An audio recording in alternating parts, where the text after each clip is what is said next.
Hey guys, so this week we've been talking about different strategies to use when you come to words you don't know, and today we're going to actually talk about what do you do when you think you're finished with the story.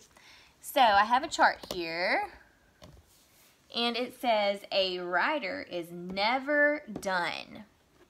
What does that mean? I want to add something else to my chart. When you are done, you've just begun. Okay, so in my class, and all writers really, never say, I'm done. It's not a thing in writing, because a writer's work is never done. When you are done, you have just begun. So, say that you think you have finished your story. Here are some things that you can do. Number 1, reread your story.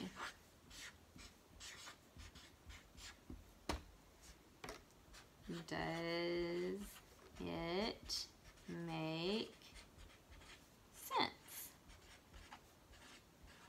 So after you have written your story and you're like, hey, I'm done. Nope, you're not. You need to always, always, always go back and read what you wrote, okay?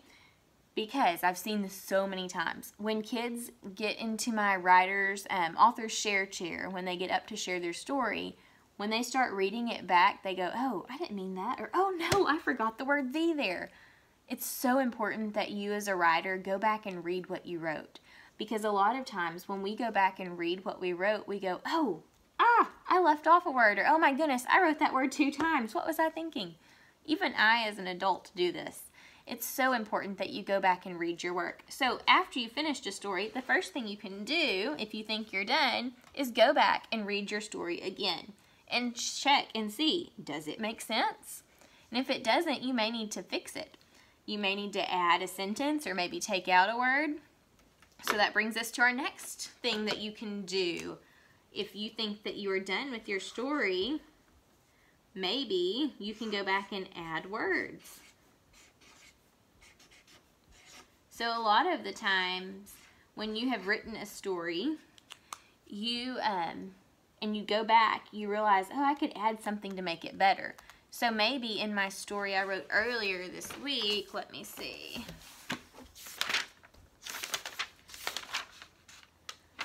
How about the one with tank? Maybe I could add a word here and say I could add a color word to help people know what tank looks like. I could say my white dog tank. My white dog tank started barking. I could add those words to make the story better. Or I could say one night, oh, you know what, I left off the word my white dog tank started barking and would not stop. Maybe I could add in the word loudly to help tell what it sounded like. One night my white dog tank started loudly barking and would not stop. So that's adding words to my story. When you go back and add words, you add something to make it sound even better or to give the person reading your story a better idea of what you're trying to say. So you can add words to your story. When you think you're done, you could go back and try to add some words to make it even better. You could also add an illustration.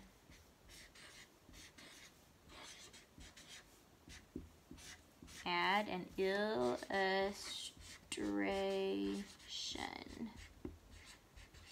Oop, barely fit in there. Add an illustration.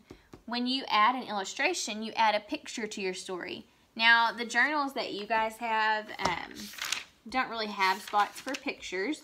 So if you were wanting to add an illustration to your story, you could add like a picture on a piece of paper and put it with your story or something like that. Really, we don't normally add pictures to our stories in first grade until we publish them. But you could always draw a picture like on a piece of white paper that would go along with your story if you're not publishing. So adding a picture for your story is a great way to make your story even better. That way the people that are reading your story have something to look at and see that goes along with your story.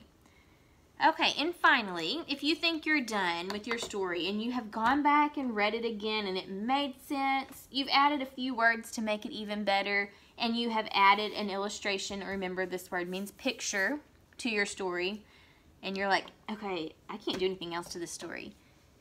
You think you are finished with that story, then the last thing that you can do is start a new story. Start a new story. So a writer's work is never done. After you have written your story, you should do these things, and then after you have done them, it's time for you to start a new story.